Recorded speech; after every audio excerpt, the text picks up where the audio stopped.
All right, friends, hello, and welcome to a new series here on Kitastic Games. So I have been seeing this game, Our Life Beginnings and Always, a lot on social media.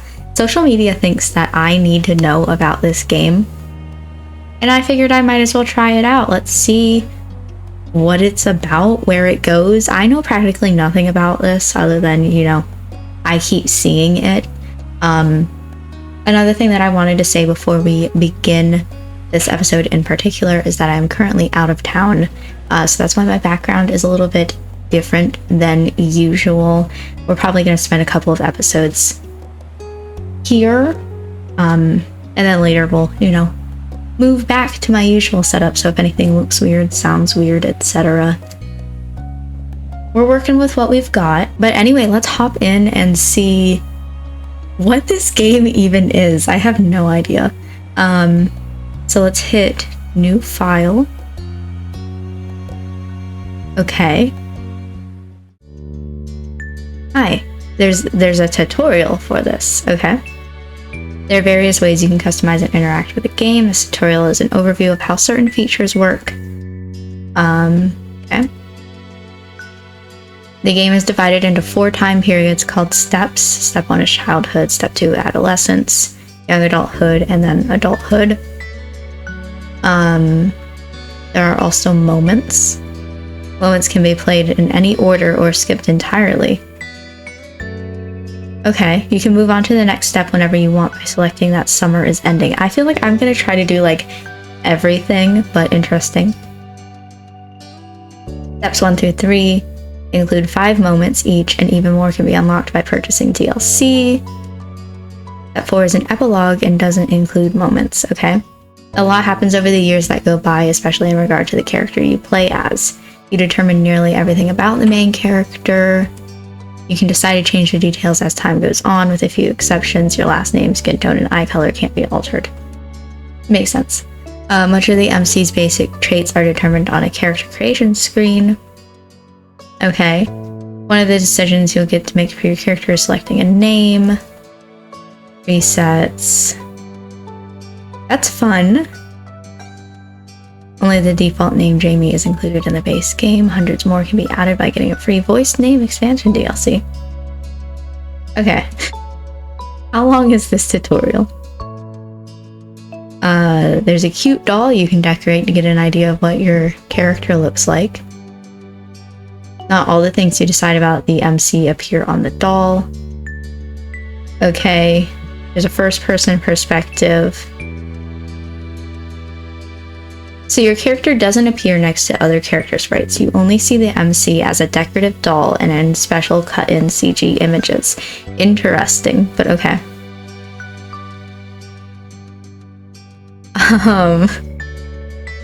The game has, yeah. Interest level sets how much you like him. Comfort determines how you generally react/think. Your level of interest and comfort will set the type of dynamic your character makes sense. What you did in the past will influence the present. You get to pick your interest and comfort near the beginning of every step. Your current level of interest will become the new lowest option on the screen in the future.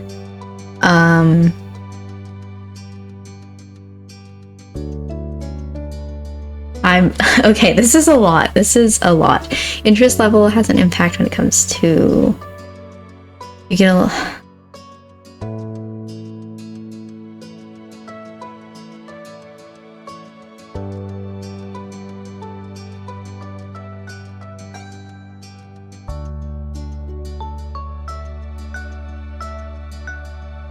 Okay. You can always choose not to get...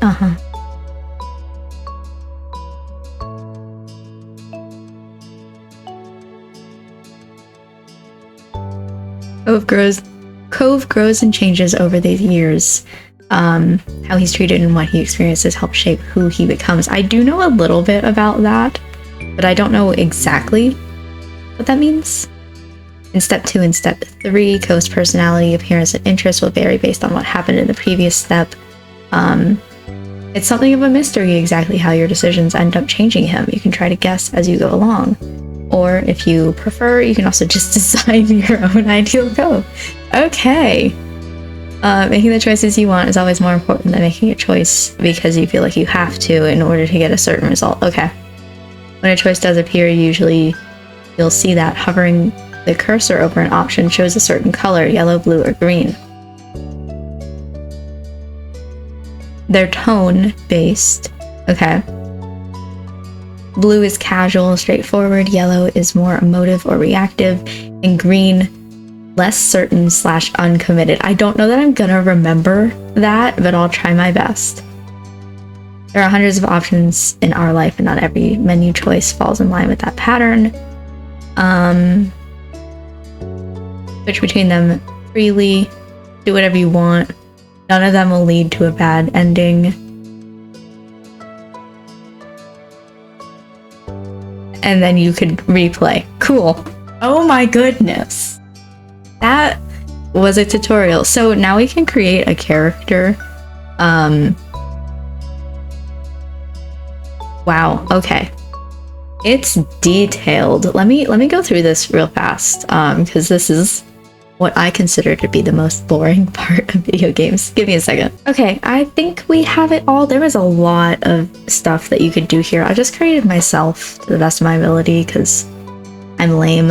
And then there's options for like hand size, whatever that means, what glasses you want, clothing and accessories, and there's a lot here. I'm not 100% sure what all this means for the game, but there we go. Done.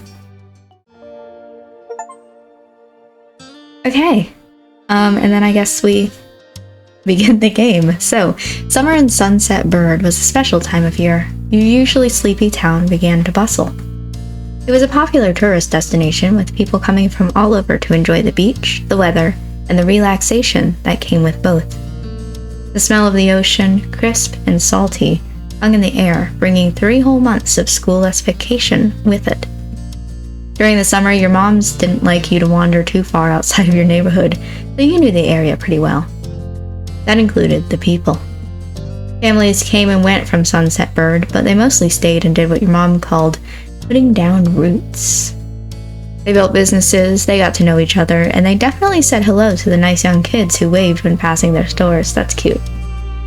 Going for a walk around town mostly meant that the familiar, friendly residents waved, or asked how your family was, or more often just said hello.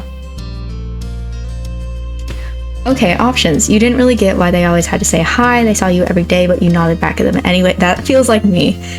You ended up saying hi to a lot of different people, since most of the tourists that came and went every summer were the same ones. You were too anxious to say hi back. That last one sounds like me.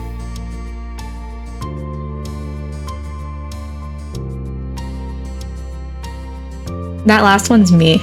Like, they still smiled at you anyway, and that made you feel a little bit more comfortable. But today, there was a man sitting on the curb outside your house, okay? He was sitting with his head in his hands, his whole body slumped over, and you wondered if he was even a real person or a statue that had magically sprung up from the ground overnight. Whoever, or whatever he was, you had never seen him before. Stranger danger. One thing about knowing everyone in Sunset Bird was that people who you didn't recognize really, really stood out. It was rare for tourists to venture into the residential district, as your moms called it. So for you, not knowing who a total stranger was set off a lot of red flags. Your mom's had a talk with you and your big sister Lizzie about this kind of situation before. Okay, I have a big sister. You think it could be okay to talk to new people? Not me.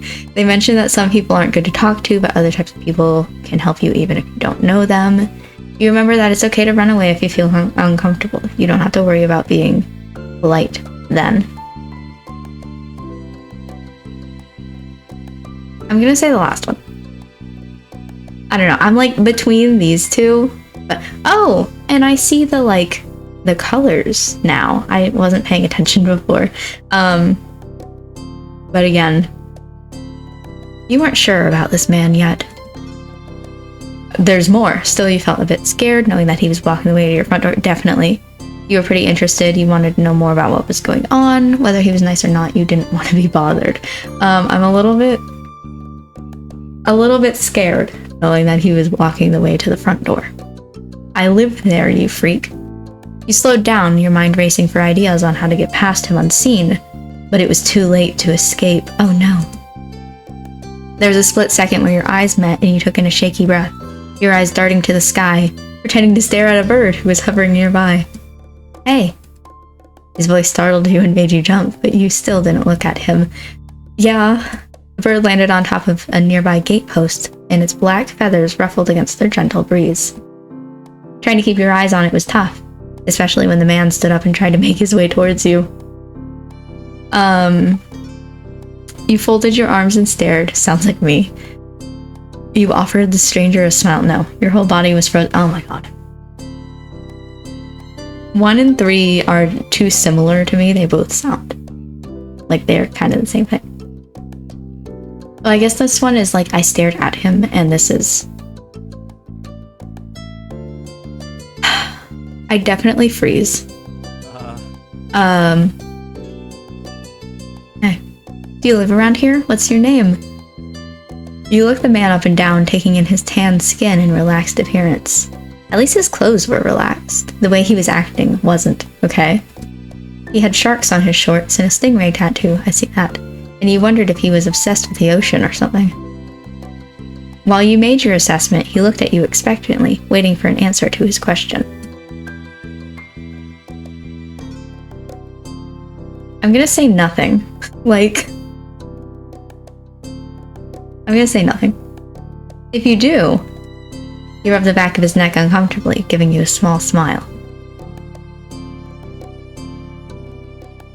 He reached into his pocket and pulled out a clean $20 bill. It crinkled in his hand as he held it up to you. Even more confused than before, you looked back at him. Well... Could you do me a favor? Nothing bad. Sorry, I should have... Let me start over. He cleared his throat and stood up straighter. From where you were standing, it just made him look creepier. I have a son. His name is Cove, who's about your age, and you're giving me $20.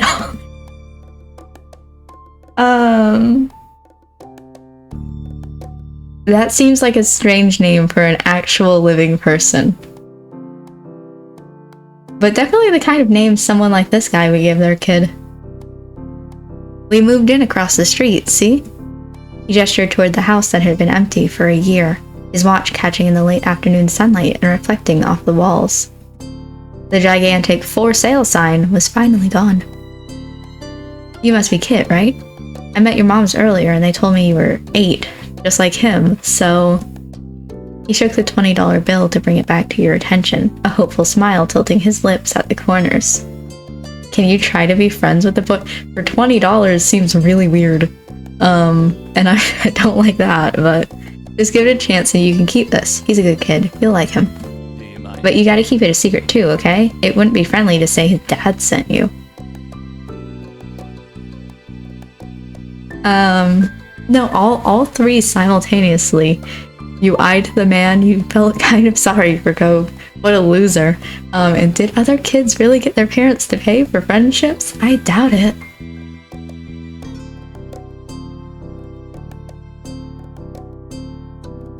I guess I'll go with you felt kind of sorry. Like, I understand as a person that Cove's dad is just trying to help his son out or whatever. In the mindset of an 8-year-old, this definitely wasn't the normal way kids made friends. You knew that. What do you say? Want to make a deal?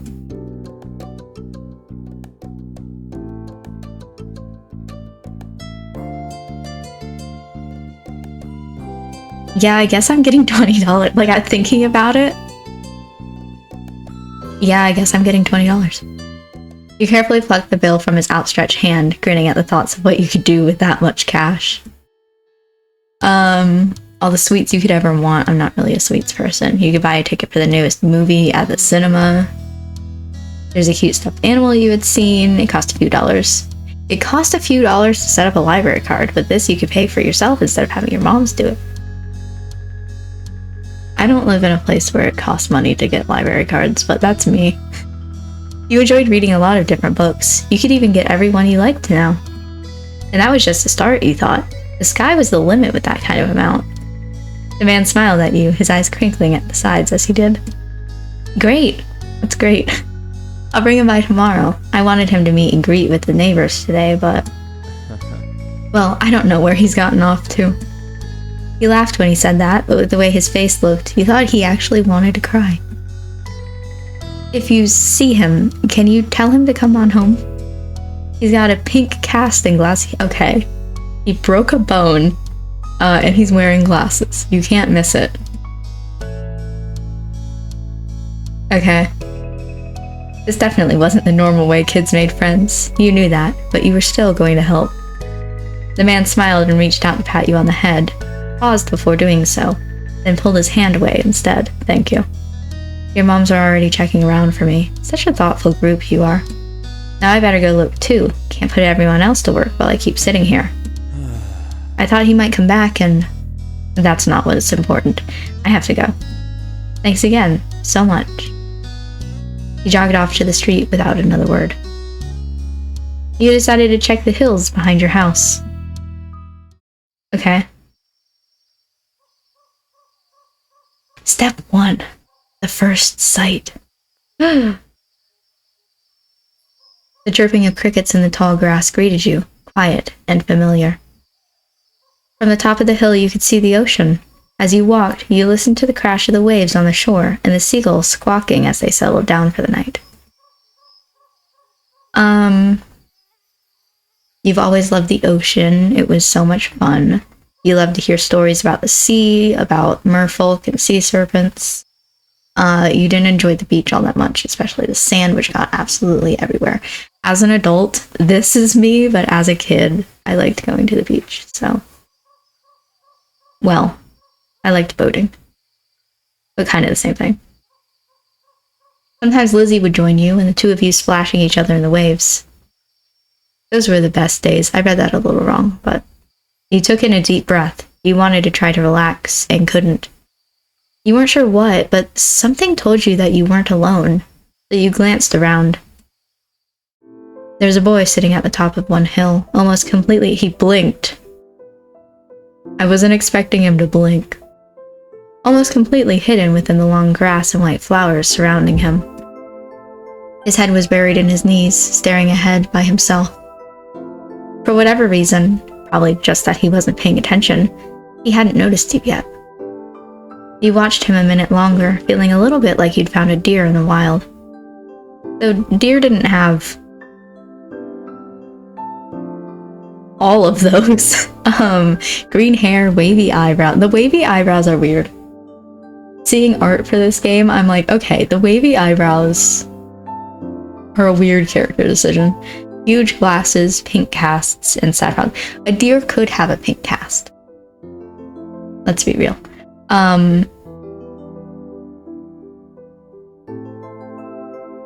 And deer probably are sad sometimes.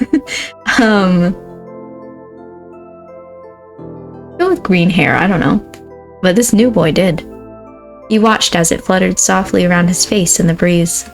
After a few more seconds, you took a step forward, then another. And then he glanced your way. His aquamarine eyes reflected the light of the moon. You stopped, raising a hand to acknowledge him and show you weren't scary. Hi. With a start, he jumped to his feet, his hands balling into fists at his sides. He didn't say anything, just stared at you in a strange way. It's with the crying. He'd been crying. There were traces of tears on his cheeks and his knees, soaking the hem of his shorts, and his eyes were still shining with a few more. You'd obviously caught him off guard. His pink cast seemed to glow in the twilight, though when he caught you staring at it, he hid his arm behind his back. Something the man said earlier had stuck out to you. Cove? Ah. Eyes wide, he studied you. How'd you know that? You touched the money in your pocket, feeling it crinkle beneath your fingertips. I met your dad. Oh. So, is this your hill? He gestured with his uninjured arm to the patch of grass surrounding you, his face falling at the prospect. I can leave if it is. I'm pretty sure it's like public property, but you can't own a hill. Why not? How could you? You just do. I had a hill back home. Well, this still isn't mine. Oh. He sat back down with a thump, resting his chin on his knees again. Curious about the strange new boy with the odd dad, you sat on the patch of grass next to him. The pure white flowers that covered this hill rocked back and forth gently as the stars twinkled above.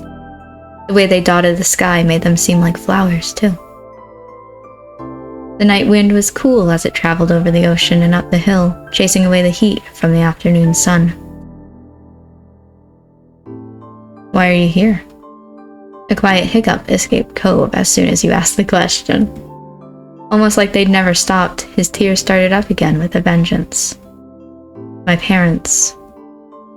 Oh, they don't want to live together with me anymore. The tears fell fast and heavy over his flushed cheeks, sticking in his dark lashes. My mom made my dad leave, and he took me with him, and now we have a house here, and I want to go home. The outburst took you off guard. By the time he was done wailing, Cove's chest was heaving with exhaustion. He sniffled and removed his glasses, wiping at his eyes with the back of his hand before he gently put them back on again. I hate this place. I want my real life back. I want my mom.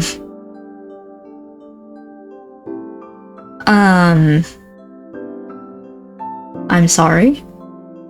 He slipped his hands underneath his glasses and pressed his fingers against his eyelids. Cove wound himself up again for another long crying fit. He felt bad for him, being forced to come here with no choice. You couldn't imagine what it would be like to live with only one of your moms, but it must be pretty hard. But from way off in the distance, you heard your parents. Kit. Cove. Kids, where did you go? I just not noticed that they both start with sounds. Cove looked at you, tears still clinging to his cheeks. Don't tell them we're here. I don't want to go back to that house. I want to go home.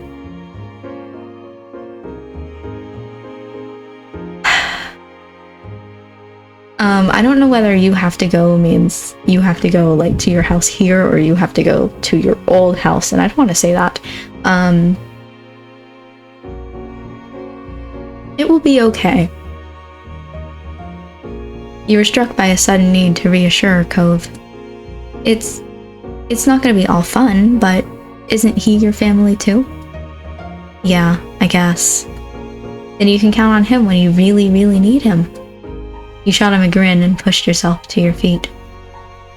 Slowly, Cove stood up with you, still looking a little reluctant. His dad's voice rang out again. Cove, can you hear me?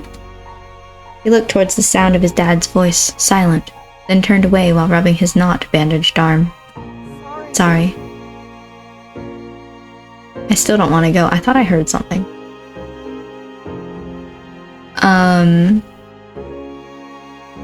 I'll try to convince him. Are you sure?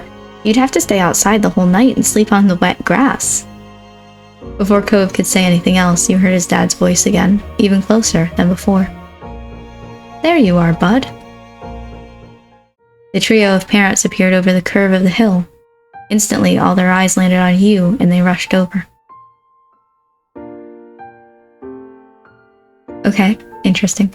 Both of your moms were at your side in a split second, faces filled with worry. Kit, you're here after all. We had been at the park to check for Cove and then heard what happened earlier when you met the new neighbor. I thought you might have gone off further away.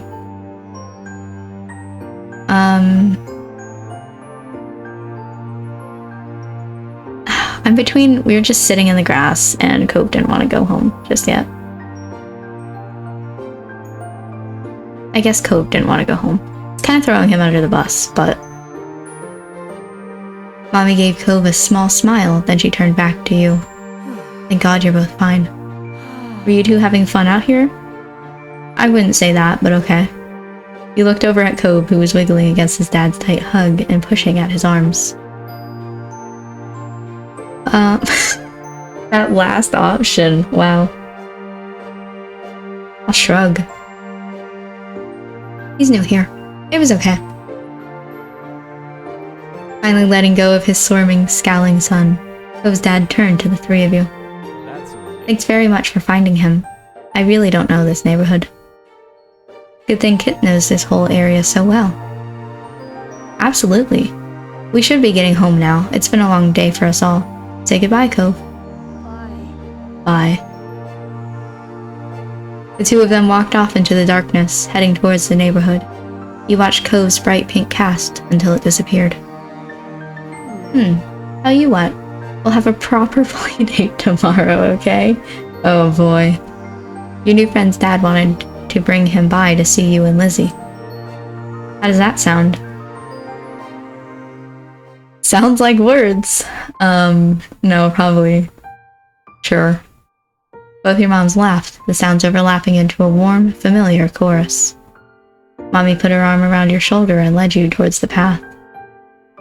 Satisfied, and more than a little ready to go to your bed after a long, exciting day, you followed them home. Choose your field. Oh boy. Okay.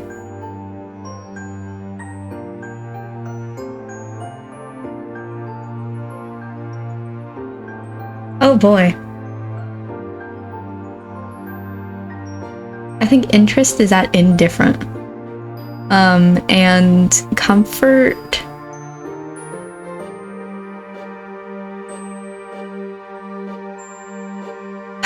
I was debating. Between relaxed and direct. Like I don't really know the difference between the two enough.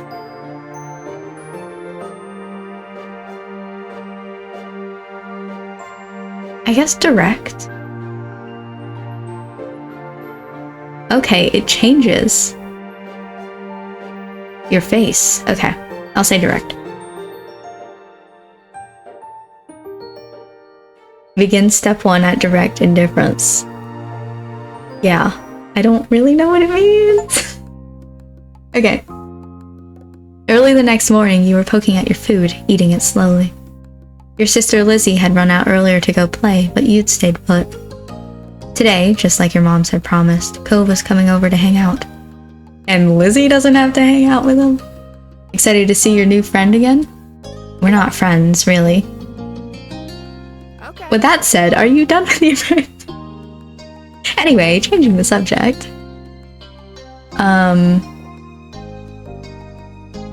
Yeah. Good job, he should be here soon. Cleanup began, and then, on cue, there was a knock. It was hesitant, like the person wasn't sure they were in the right place. Still loud, though. We need to get a more obvious doorbell. I know. Could you get it? I guess. Is that on my screen, or is that the game? There's like a little something moving. I think that's in the game. Yeah, it moved to computer, like, to be real. I don't know. Because Mom said so, you wandered over to the door. Sup? Hey, Thicket family, thanks for having us. Mr. Holden, as your moms have called him, and his son were here. Cove looked different in the bright lighting of your living room. And when he wasn't crying. While his dad standing in front of him, and Mom and Mommy behind you, you and Cove looked at each other. You studied Cove apathetically. This was the parents' plan, not yours. Not seeming any more excited than you were, he just stared back.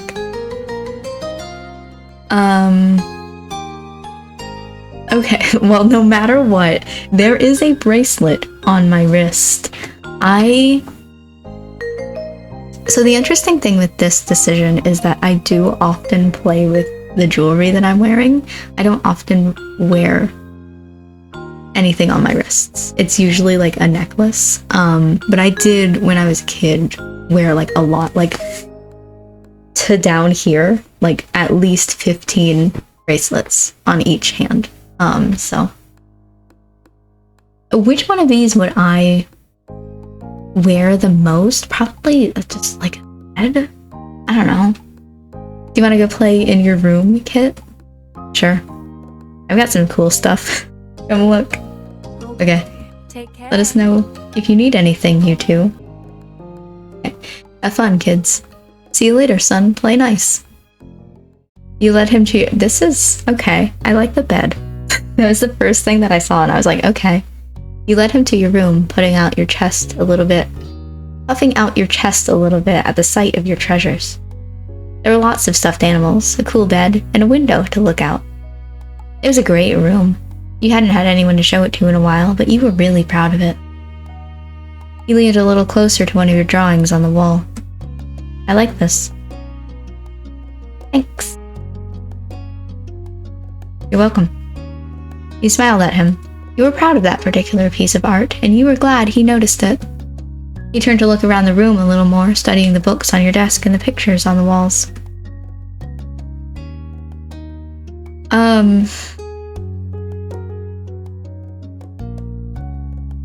I guess the atmosphere is a little awkward. You wanted to say something, but didn't know what, so you let him keep looking. Then his eyes landed on the tiny box of beach things you collected, tucked away by your door.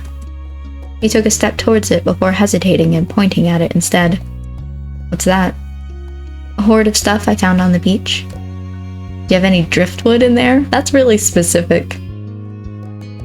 Dragging the box into the middle of the room, you and Cove flopped down next to it. I do. Sure. Look. You gestured to a piece at the bottom, still covered with specks of sand. Neat. This is a good collection. You got the sense from the tone of his voice that he wasn't just saying it to be nice or to be like Shiloh. He actually meant it. Who is Shiloh? I forgot about Shiloh. Shiloh? Bitch, me too. He's friends with my older sister, and he's supposed to hang out here this afternoon. Do I have to see him? You don't have to do anything, but he's going to be here. Anyway, I found this gigantic shell here stuck to an even bigger rock. You pulled out seashell after seashell, explaining where you gotten each one and holding them up against the light. There were big ones, small ones, pink, purple, and orange. Most of them you washed off in the bathroom sink when you brought them home, cleaning off the sand.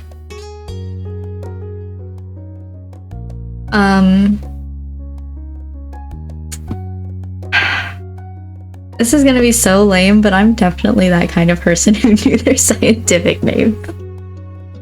You had a whole picture book dedicated to different shells and sea life. I had one, it's literally back there. I don't think that you can see it on camera. It's back there though. That's a whole bunch of different animals and scientific facts about them. It's literally in the background as I'm doing. You learned a lot by flipping through its pages. Apparently fascinated either by the stories or the shells themselves, Cove listened with what looked like the full force of his attention. So glad the nerds can be friends together. It was a new experience to be the center of such dedicated focus. Even if it was only directed at the shells. Kids, come down to the living room. You could tell the idea was making him unhappy, but Mommy wasn't giving you much of a chance to hang around. Cove hadn't been like this meeting you.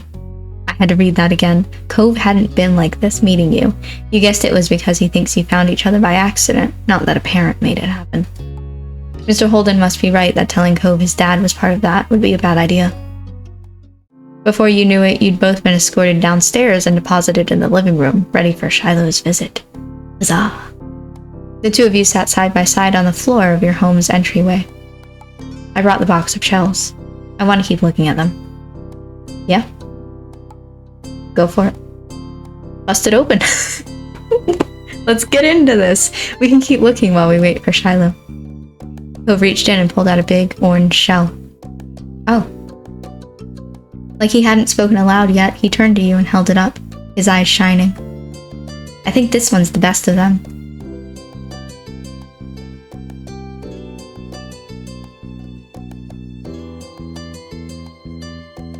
I personally don't really care about these shells.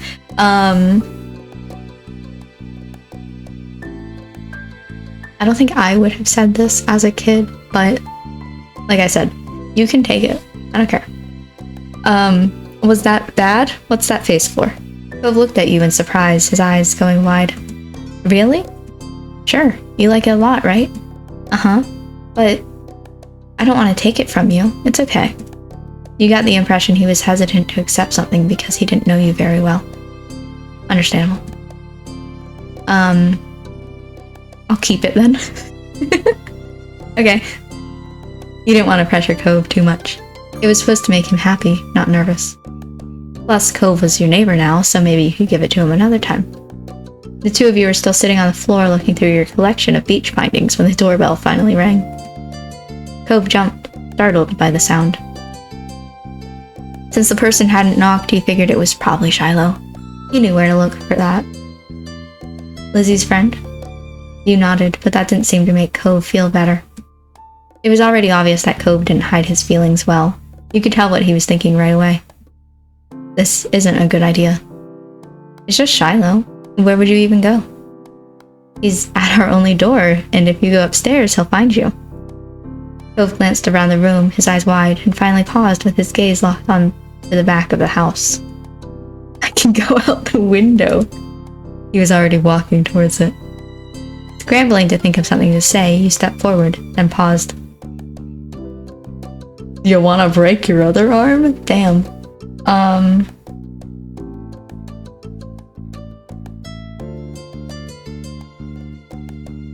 I will come with you. Hurry, they'll see where we're going. He glanced back at you, then nodded. The two of you made your way to the window together. It wasn't much of a distance to clamber out, but by the time you landed gently in the bushes, you looked up to see that Cove was already taking off away from the house.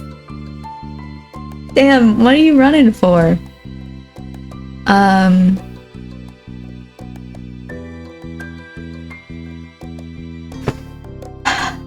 I don't like that I have to choose whether or not he's fast. I know I'm not.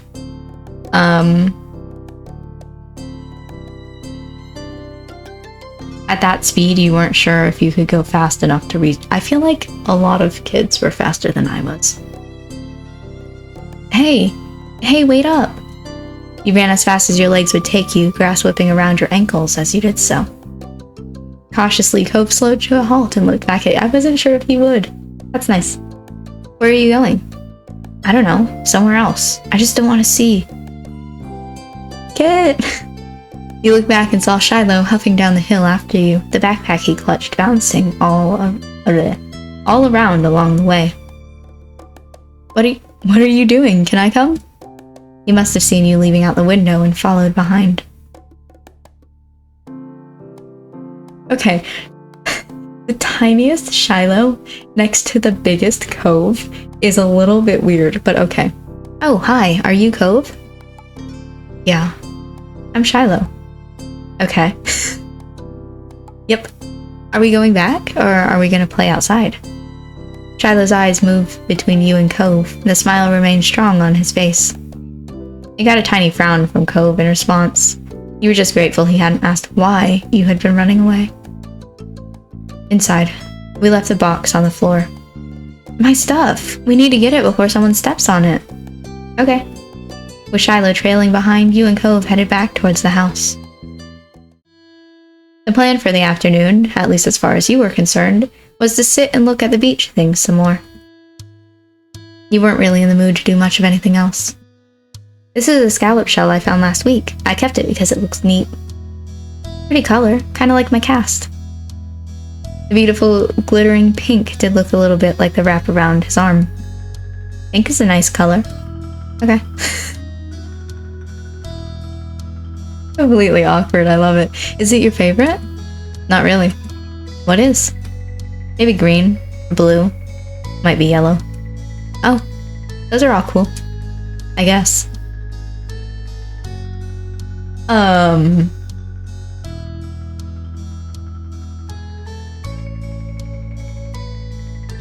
There are better colors. Says you. Like usual, it didn't take long for Shiloh to get fidgety. Lizzie was his favorite. Without her around, Shiloh didn't seem to know what to do with himself. Where is she? And Cove wasn't like your sister. He wasn't that much like you either. Is Lizzie coming back? Don't know. Oh. Where'd she go? I think she's at the beach. Probably. Is she playing at her park? Cove's eyes lit up at the mention of the park, and he looked towards you. I guess we're going to the park now. There's a park? Yeah, but it's old. Can you show me? I want to go. He started getting up before you had even answered, and Shiloh jumped up beside him in excitement.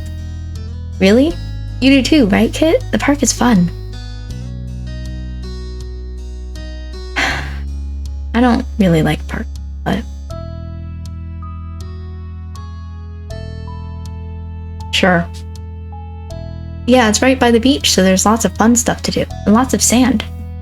It has a jungle gym and a bunch of swings. That sounds like it could be cool. So, are we going to find Lizzie? I don't know. I've never really wanted to see her. I just want to check the park out. Adrift without any direction, Shiloh finally turned to you. Okay. He perked up. Both boys wanted to go. It was only fair. After getting permission from your moms, the three of you were ready. Why didn't Lizzie get permission? The three of you were ready to head out. It was a short walk to the park. Lizzie had convinced your moms that it was so short she could always be allowed to walk there by herself. Damn. Come on, Lizzie. When you found her, she was hanging out on the jungle gym, swinging back and forth. Hey, Lizzie. Her face lit up when she saw you, her big brown eyes going wide. Kit, Shiloh. Hi. You dropped to the ground and landed with a soft thud in the sand. In a split second, Shiloh had advantaged you and scrambled over to stand by her. You were used to being left out when it was just the three of you, but now Cove was here. You weren't sure if this was an improvement. I was excited. Who's that? It's Cove. He's new. I remember. Hi, Cove. Welcome to my park. Nobody ever comes to play here, so this is where we get together. She gestured wildly with her arms as if to present the area to the newcomer. Without interrupting Lizzie's speech, Cove whispered in your ear, quiet enough that the others wouldn't hear. I thought kids couldn't own places like parks, or hills. You couldn't help but laugh a tiny bit. While Lizzie continued talking, you took the chance to kick off your shoes and wriggle your toes through the warm sand. Nice, huh? In this neighborhood, I'm the one who comes up with the ideas. Oh, okay. You are? Yeah, I am. Who else could handle the job? Lizzie's the oldest. By a lot. My mom said your kid's age. Yeah. Thought so. I'm still the only one in this group with double digits. Ooh. What about the other kids? Other kids? There aren't any. We're the only kids here, and Shiloh is just visiting from another place. Not even tourists really bring their kids here. This is the land of ancients. Be careful that the oldies don't try to steal your youth. I love her. Oh. For a second, it looked like he might cry again. But something in his eyes shifted as he looked back to Lizzie. What kind of old people? Like moms and dads or grandparents? Grandparents who don't have kids. They hate kids. Why? We haven't done anything. I don't know what the grandparents are like here.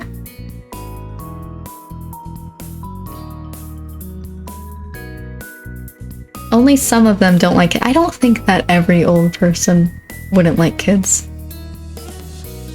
You interjected quickly, hoping Lizzie wouldn't take things too far. Cove sniffled, his forehead creasing with worry. Lizzie was staring Cove down, but Cove wasn't even looking at her anymore. He didn't seem to care that she was there. He went into his own head. Shiloh was the next one to speak, completely unaware of the situation. I met Lizzie and Kit in school. You'll see tons of kids there once summer is over. I don't want to go to a new school. I don't want summer to end. Shiloh looked down in the dirt. He hasn't had much luck striking up conversations with Cove. I like summer vacation a lot, too. All the building tension in the air suddenly vanished when Lizzie laughed. At Shiloh's discomfort at how weird she thought Cove was, at something else entirely you didn't really know. But she laughed, face scrunching up. Welcome to Sunset Bird Cove. Take a seat, put up your feet, and get used to it. Ooh-ah? Ooh-ah is right. Okay. For the rest of the summer, Cove was always there. You saw him more often than Shiloh, and on some days when she was in a bad mood or busy, you even saw him more than Lizzie. Damn. He became a staple of your everyday life, the way sun and lunch and the beach were. Yeah, I mean, lunch sure is a staple. That first summer, you hadn't really been interested in him one way or another. He was just kind of a fact of life. Someone you met with because he was there. Of course, that was only the start of things.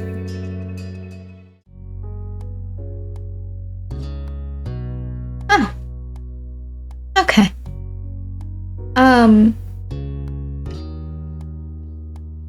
I don't know how long these are gonna be, but let's do one, maybe.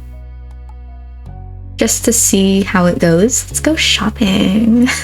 I don't know. Come back before it gets dark, alright, sport? The familiar voice drifted across the street and drew your attention away from the snail you'd been watching inch slowly across the pavement. Hold on, I want to see something. Okay. Cove waited in front of his dad, pushing his green hair back off of his face from where the breeze was blowing it over his glasses. He looked to be paying only a mild amount of attention as he was being handed a few slips of green paper. It reminded you of when you first met Mr. Holden, although he's probably not paying Cove to be friends with himself. Cove's dad seemed to feel your gaze somehow, or maybe you made a noise because a second later his eyes were on you. He waved you over with a smile. He looked happy to see you, but you still felt a little weird for getting caught. You gotta learn how to be more sneaky. You brushed your hands together to free them of sand, then jogged over to join the two. Good to see you again. What excitement are you up to today, Kit? Stuff? I found a really cool snail across the road. He was slimy, with funny eyes and a nice shell. Mr. Holden grinned at your enthusiasm. After you finished answering the question, Mr. Holden's attention returned to Cove, who was preoccupied with folding the little bills he had into a tiny rectangle. Sounds fun. You know Cove was about to hit the stores by the beach. Why don't you go with him? You shrugged. Cove was in the process of making a similar motion. You didn't have anything else to do, and you hadn't been to the stores in a few days. Maybe there was something new to look at. Maybe. Is that okay? I was going by myself, but I guess it is. You don't have to. Great, I'm sure you guys will have loads of fun. Mr. Holden reached into his pocket and pulled out a leather wallet filled with money. He found it odd since your moms only ever seemed to have cards in theirs. Here. Okay. He leaned in to pass a crisp 10 to Cove, giving him a wink and a whisper. Get something for your friend, too. Sure. That's my boy. Cove's dad ruffled his son's hair as he was straightening back up, the bill in his hand still held out towards the green-haired boy. Take care. Cove accepted the bill after a second and slipped it into his pocket. Then with one last nod to his dad, he turned and started walking. You followed after him, intrigued at the possibilities this outing might bring. Cove strayed towards the gentle tide creeping up the sand, and you fell into place beside him. It was a nice day. The sun was shining, and there weren't many clouds in the sky, though the wind coming off the ocean kept it from being too hot. You took in a deep breath, enjoying the scent of salt and ocean air. When you looked at Cove, he was dragging his feet through the sand a little, and you slowed down to wait for him. His eyes searched the ground intently.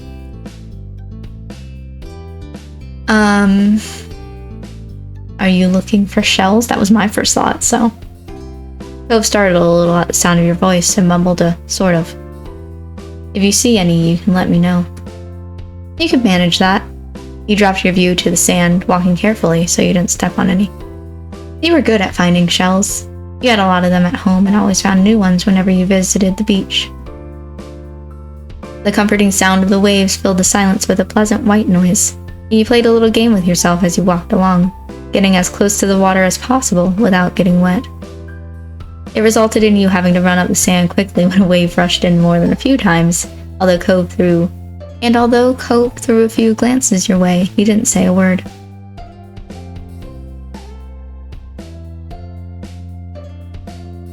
I won't either. He seemed altogether too invested in the floor to pay attention. You decided to watch the waves as they inched closer and closer to your feet instead. Oh. Abruptly, Cove stopped, then moved briskly ahead a few steps. What is it? Without a word, he bent down, picking something up, half buried in the sand. You hurried nearer, curiously glancing over his shoulder. It was a shell, lightly pink at the bottom and bleached white at the top. Wow, so you found what you were looking for? Cove got back up, turning his find over in his hands before unbuttoning one of the many pockets on his pants and sliding it inside. I pick up anything that's kind of cool. This is what I got this time. What about you? What do you do out here? Well...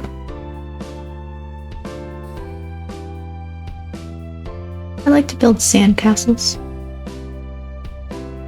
Last summer, Lizzie and I built one that was as tall as me, and sometimes they have sandcastle building competitions down by the boardwalk. Cool. I bet you could win. You smiled at Cove. Maybe the two of you would build one together one day. That'd be cute.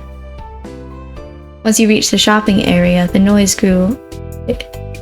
level grew exponentially. I'm quickly losing my ability to read, apparently.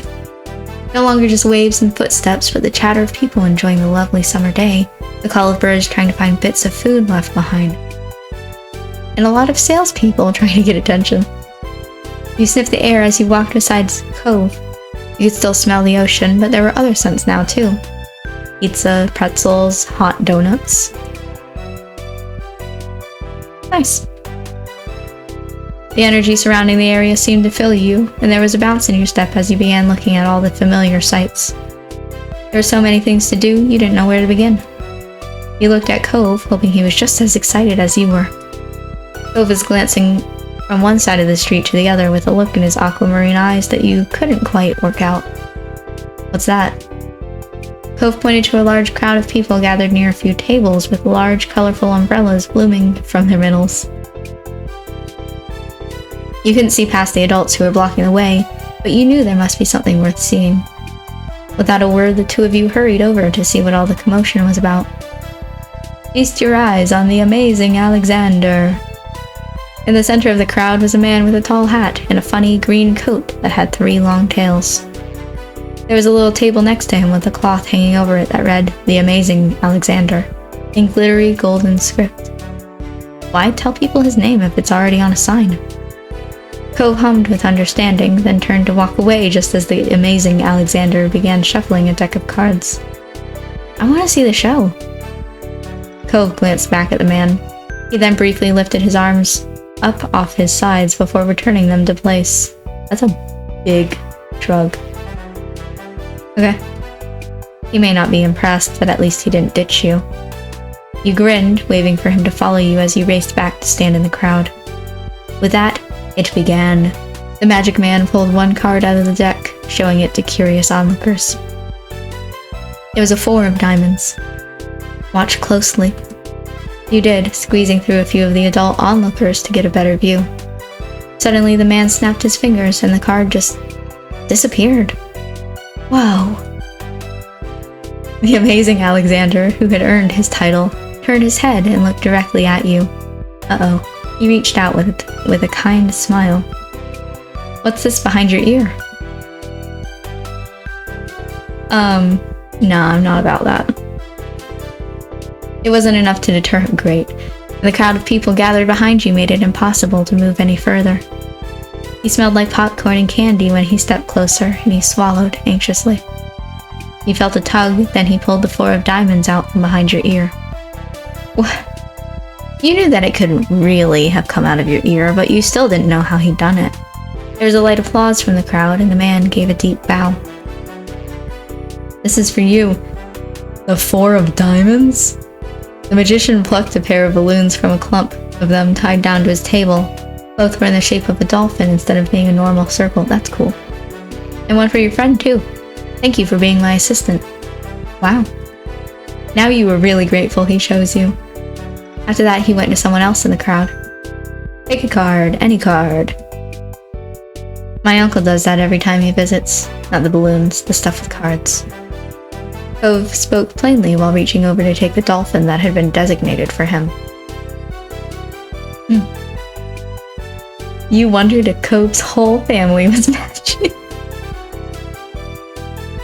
If so, he was lucky. The crowd started to clear some, and you noticed to the side there was a whole rack of brightly colored kaleidoscopes on display.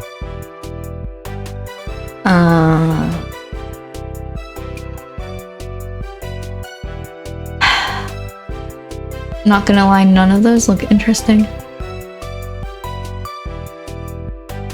You briefly looked over the rack of toys, thinking that they could be interesting to look at, but you didn't really feel in the mood at the moment. Cove picked up one of the kaleidoscopes. I figured that he was gonna do it, and looked through, twisting the tube at the end. After a second, he set it back on the rack, moving to the other side of the stall. He went under the awning, careful of his own floating dolphin, and you joined him.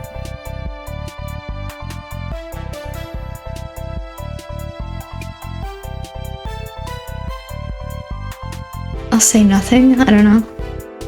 You stood in silence for a few moments, waiting for Cove to do something. When he finally moved towards some stalls nearby, you followed behind him. While Cove looked at the sand pails, you were drawn to a table with colorful keychains laid out on it. They were soon in the shape of sea creatures, and there was a plaque that read "Handmade" standing proudly in front. That's nice. There were lots of different types. You saw a dolphin, a shark, a crab, a turtle. Immediately when I saw that picture, I was like, look at those crabs. Your hand stopped on the crab, its claws raised, and a tiny smile on its face. It had big eyes and little legs, and the fabric was smooth when you picked it up. Nice. You'd seen a few crabs at the beach before, though they usually scuttled away before you got the chance to look at them closely. You liked the idea of having a crab all of your own, even if it was just a soft animal. You were instantly enamored. Checking the price though, your heart fell. $6. You didn't know much about money, but you thought that was a lot to spend on one thing. You rarely had more than a $5 bill to your name. Though that changed the day you met Cove and his dad. You still had the $20 bill Mr. Holden gave to you hidden away in your room. It was a grand sum of money, but you couldn't spend something that was at home instead of in your pocket. Maybe you'd have to ask your moms to bring you here again one day, now that you knew what you wanted. Is that what you want? Huh? Oh, it's $6. I didn't bring any money. It's fine.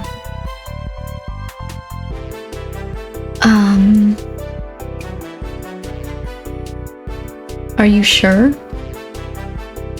Cove took the keychain from your hands, and that was that. He was holding a small yellow bucket for himself, too. My dad told me to. Damn, makes me feel special, Cove.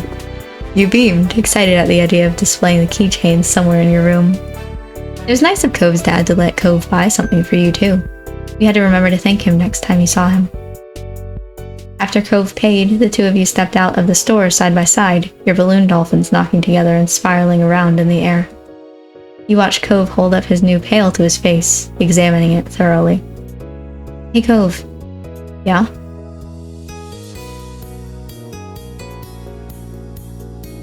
Thanks for the keychain. Thank my dad. Cove looked further down the street where different food carts were lined up. He rested his non-cast arm over his stomach, and just as he did, yours let out a light growl. You hadn't eaten since breakfast, and after all this wandering around, you were definitely ready for some lunch. Get some food. Yeah. You two wandered around for a short while, looking at all the delicacies that were available. Everything looked delicious, and as the different smells, both sweet and salty, wafted over to you, your stomach growled even louder. After passing up hot dogs, snow cones, ice cream, and pizza, you both agreed on pretzels. Okay.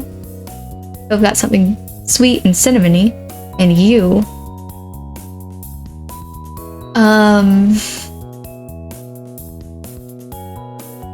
Well, okay, listen, I would not ever in my life get a plain pretzel, okay? Absolutely insane. It's gotta at least have salt on it.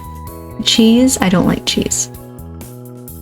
so I would not have gotten that. Sprinkles and chocolate are weird. I have never seen a pretzel place that gives out sprinkles and chocolate. So I guess I also got a cinnamon pretzel. I like cinnamon pretzels. You licked your lips hungrily as the vendor handed your pretzel over, ready to take a big bite. Your moms didn't like you to eat too much sugar, but this was a special occasion. The little cup of icing looked too delicious to pack. Okay. This game has weird taste in pretzels, I'm just gonna say that. You found an empty table close enough to the beach that the grit of the sand made terrible noises when you dragged the chairs out to sit down. These balloons are gonna make it hard to eat. Tie it around your wrist. Cove placed his bucket on the table as he stared at his still balled up hand that was wrapped around the string. You opened your mouth to agree before an idea hit you. I know. After carefully placing your pretzel somewhere it wouldn't get sandy, you tugged the balloon dolphin out of Cove's hand and tied it in a delicate bow around his wrist. Told you. Oh. Cove bounced his arm up and down in place, testing the stability of your knot.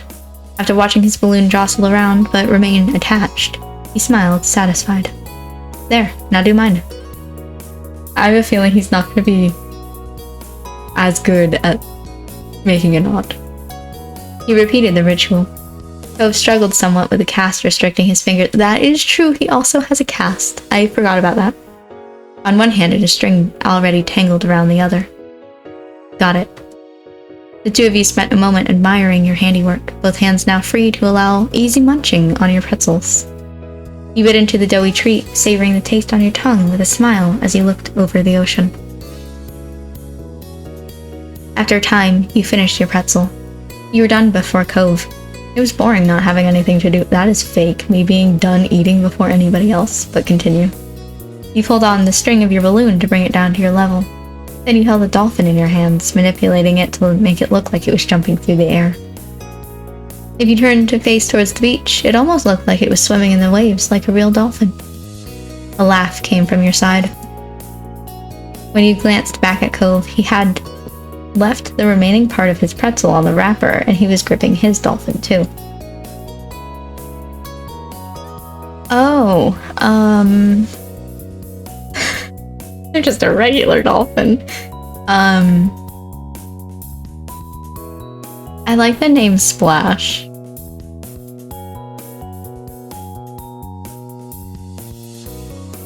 I guess I'll go with Splash, I don't know. I also kind of liked his Prince of the Dolphins, but their trainers use fish and treats to help them perform tricks. They're the most famous dolphin in the world. Let me just tell you, I don't like winter. I think winter's okay. I don't like the marketing for winter because before, so I used to live where winter lives. Not in the exact same place, but you know, around the same town. And when I was a kid, I went to see Winter, the dolphin. And at the time, it was just a dolphin, you know. This is a dolphin, its name is Winter, done. But then Winter got really popular, I'm assuming that you know who Winter the dolphin is. And all of a sudden it became this big thing, and I'm happy. You know, they probably got a lot of money, and now they can help out the animals more, and Winter hasn't had a better place. But now it's like, oh my god, here's this new dolphin, it's called Winter, and it's, yeah, Winter's been around. Winter's not new. So. You sighed, wishing you could star in a movie with a real-life dolphin. What's yours? Cove considered this question, placing the balloon against the table and resting his free arm across it in contemplation. It's... the...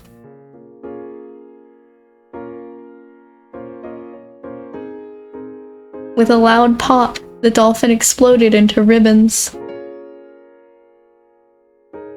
Oh no. For a second, all Cove did was gape in shock, like you. Then his cheeks puffed up, squinting his eyes, and you saw tears start to glisten. Oh no.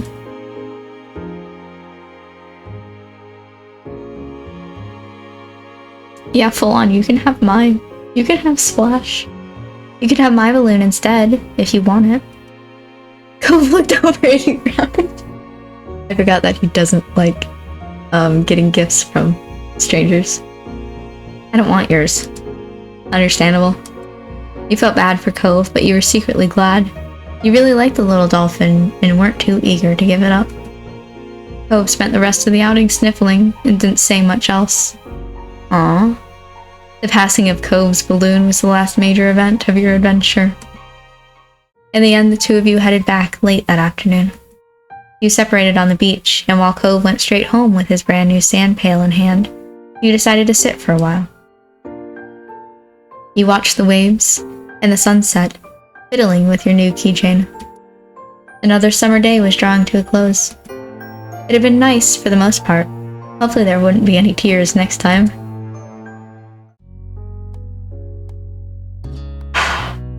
That's so upsetting. That is balloon popped. But yeah, I think that's gonna be it for this episode. Let me save so you guys can see that I saved. I'm having a good time with this though. I'm enjoying this. And I hope that you are too. I'll, record the next episode, but definitely I understand already why people are talking about this on social media, and this isn't a new game or anything. It's been out for a while. But because social media has just been hounding me with this game, being here, you should try this, look at these posts, etc. I felt like I needed to try it out. I wanted to see what all was going on. And I'm definitely enjoying myself with this. This is fun, but I'll save the rest for next time. Thank you for watching this video. I hope you enjoyed it. And I will see you in the next episode I'll probably go in order. So Grown Up, Long Day, Sandcastle, etc. And I'm kind of interested in the DLC. But let's not go too crazy here, okay? Let's get through this. Anyway, I'll see you next time.